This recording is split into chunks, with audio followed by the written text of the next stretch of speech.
সন্ধেবেলাতে বাড়ি ফিরে একটু সাজুগুজু করে আবার চলে গেছিলাম শুভজিৎদের বাড়ি। গিয়ে আয়াম তো পুরোই অবাক।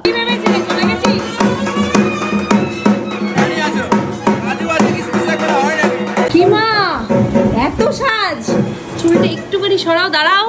এই তো পুরো বিয়ে বাড়ির কোণে। সব ঠিক আছে, কিন্তু চলো একটু পিড়িতে বসে যাই, বাজনাটাও আছে। হ্যাঁ তাই তো, আমি জানি না তোরা কি করছিস।